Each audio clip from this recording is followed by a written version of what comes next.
Yo, vatotitema bro. Muridzi wealbum vatomutema. Still alive. Proof of life. Ndakakula. Ndiriko. Ene ndiyadzoka ikoko. Muzvanhu vese vachitungiza ndikuuya ikoko. Wakati hapana kana one ndotya kuchitungiza ikoko.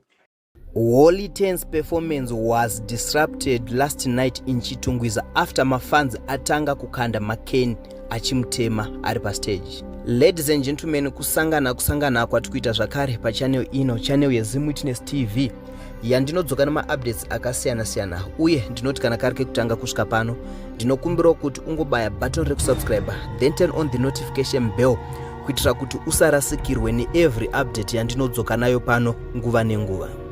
Muzuva ranezuro Wally 10 akazobva pastage achimhanya after mafans atanga kumutema neMcCain while he was performing muAquatic Complex ku-album launch ya Blink4. After the incident, Wally 10 addressed fans achiti guka muri kuruwanza, then later today azonyora iye paInstagram story yake achiudza mafans ekuchitungwiza achiti ari kudzoka kumarikavhari.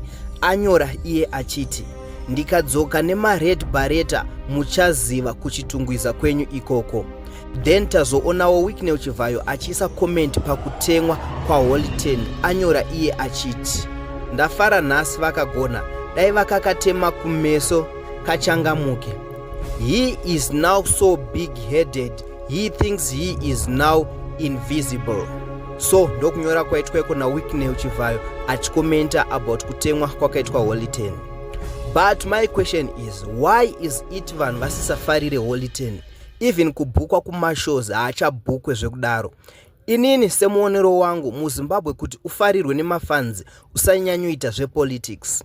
So ladies and gentlemen, I'm going to play you video rekutemwa kwa Wally 10. Then after that ndokuplayirai zvaakazotaura after atemwa. Musakanganwe kusubscribe and then turn on the notification bell. More updates are coming.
I would like to promise you,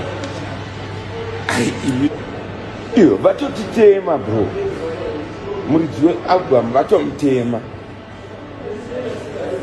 Boys makwanza guka mama munyepereka achadza ndiri kunzwa izvezvi pachapisa ende pachawa vanhu pachasungwa vanhu pachafa vanhu.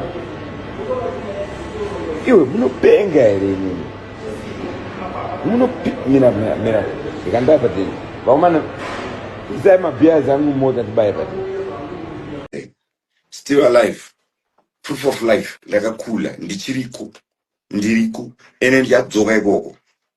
Muzvanhu vese vachitungiza ndikuuya ikoko. Wakati hapana kana one ndotya kuchitungiza ikoko.